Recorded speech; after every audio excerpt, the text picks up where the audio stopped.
देखिए, एसआईटी की जांच का तो कोई मतलब नहीं रह गया। जांच पहले ही लीक हो गई। अभी तो पर्चा लीक होता था, हमारे प्रदेश के छात्रों द्वारा जो तमाम परीक्षाएं होती थी, लीक होता था। लेकिन अब एसआईटी की रिपोर्ट लीक हो गई है, तो किसी के कहने का कोई मतलब नहीं है। ना एसआईटी की रिपोर्ट का मतलब है। एसआईटी यहाँ लिख रही अति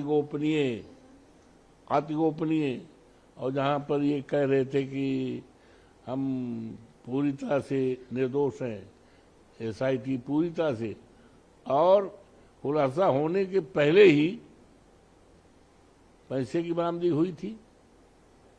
पैसे, ये हम नहीं कह रहे हैं, ये एसआईटी की रिपोर्ट जो अति गोपनीय है, अब तो प्रकाशित हो गई मीडिया के द्वारा, उस आधार पर मैं बोल रहा हूं।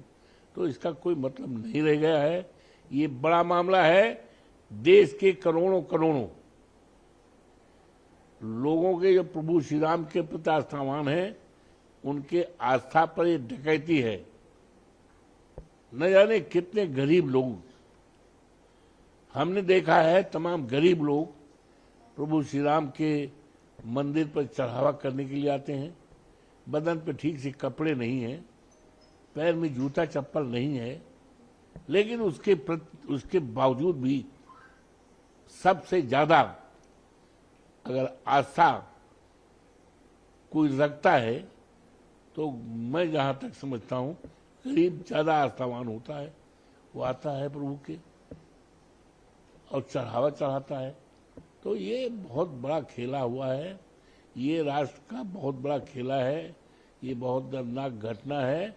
और इसमें और एसआईटी की जांच का कोई मतलब नहीं रहेगा, ना उसकी प्रिलिमिनरी रिपोर्ट का कोई मतलब रहेगा।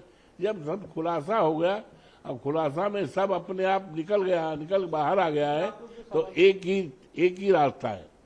वो रास्ता है माननीय उच्चतम न्यायालय द्वारा संज्ञान लिया जाए, विनम्रतापूर्वक निवेदन है, और कोई ऐसी टीम न्यायालय द्वारा गठित की जाए जिस पर पूरी तरह से ईमानदारी से जांच की जाए और सब लोग दंडित किए जाएं। लेकिन आप लोग जो सवाल खड़े कर रहे हैं, कल सीएम योगी आदित्यनाथ ने उल्टा पलटवार किया। उन्होंने कहा कि जो लोग ये हिंदू आस्था पे प्रहार कर रहे हैं, उनके मामले पे क्यों चुप्पी साध जाते हैं, क्यों उनके मुंह पे फेविकॉल चिपक जाता है। तब देखो, सच बात तो ये है कि बाबा योगी आदित्यनाथ जी को मैं अच्छी तरह जानता हूँ। हमें भी उत्तर प्रदेश विधानसभा में भी काफी दिन तक रहने का मौका मिला है। तो आज वो परेशानी में फंसे हैं, भवन में, उनकी नाव भवन में फंसी हुई है। क्योंकि जानते हो केंद्र का रिश्ता उनके साथ कैसा है, बताओ कैसा है, पूरा देश जानता है। और 10 साल की सरकार में उनका अचीवमेंट रहा है पर्चा लीक होना, उनका अचीवमेंट रहा है किसानों के एक बोरी खाद न मिलना, उनका अचीवमेंट रहा है कि अभी शादी का मौसम था तो 2-2 हजार 5-5 हजार रुपए तक लोगों ने गैस सिलेंडर लेकर के अपनी बेटियों की शादी निपटाया। डीजल का दाम, पेट्रोल का दाम एक सप्ताह में 4-4, 5-5, और कानून व्यवस्था चकनाचूर हो गई है। दलितों पर उत्पीड़न बढ़ा है, महिलाओं पर उत्पीड़न बढ़ा है, किसान परेशान है, हर समाज परेशान है। तो ये तो बाबा योगीनाथ डबल मार से जूझ रहे हैं, डबल तरह से। एक तरफ केंद्र भी उनके साथ कैसा व्यवहार हम नहीं कहना चाहते, जग जाहिर है, और 10 साल का सरकार में कुछ हुआ नहीं। और परेशानी ये है कि चुनाव नजदीक है, दिसंबर में एक एक दिन उनके लिए भारी पड़ रहा है। और सबसे परेशानी का सबब उनके लिए ये है कि उनकी प्रति लोकप्रियता, विश्वसनीयता खत्म हो गई है। और दूसरी तरफ अखिलेश यादव जी जो समाजवादी पार्टी के हमारे नेता हैं, राष्ट्रीय अध्यक्ष हैं, उनके प्रति, पीडीए के प्रति लोगों का विश्वास बढ़ा है।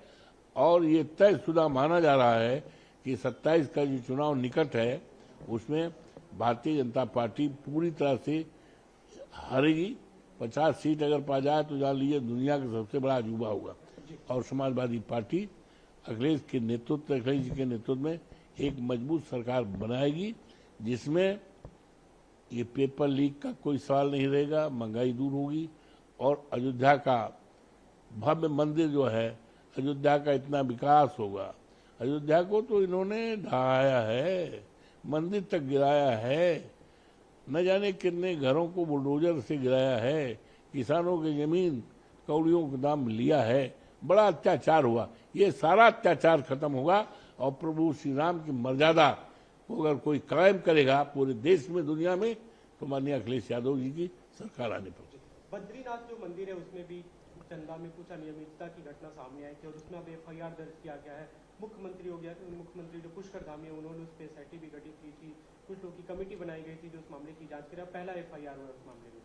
देखो अभी तक तो इसी में योजना इसको सॉल्व होने दीजिए। अयोध्या का मर्यादा पुरुषोत्तम राम की धरती, अयोध्या का जो चढ़ावा है प्रभु की जमीन का, करोड़ों से जुड़ा है, पहले इसी का निपटारा होने दीजिए, तुम आगे बात कीजिए। एक दूसरा मामला सर, E20 फ्यूल को लेकर काफी सवाल खड़े हो रहे हैं। कल हरदीप पुरी सामने आए, उन्होंने कहा कि कंपनियां बता रही हैं कि कोई गड़बड़ी नहीं है और आसानी से गाड़ियां चल सकती हैं उस पर, लेकिन अपोजिशन सवाल खड़े कर रहा है इस पर। देखिए ऐसा है कि अपोजिशन के सवाल को इनके समझ नहीं आता। ये जो बात कहें वही सही है, अपोजिशन जो कहे वो गलत है। चलिए, थैंक यू।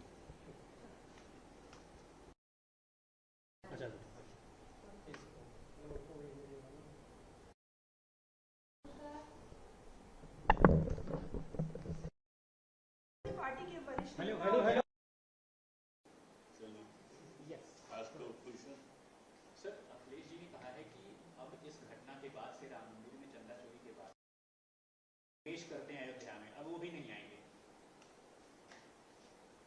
देखिए, अयोध्या में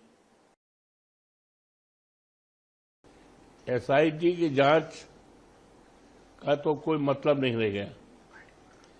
जांच पहले ही लीक हो गई। अभी तो पर्चा लीक होता था।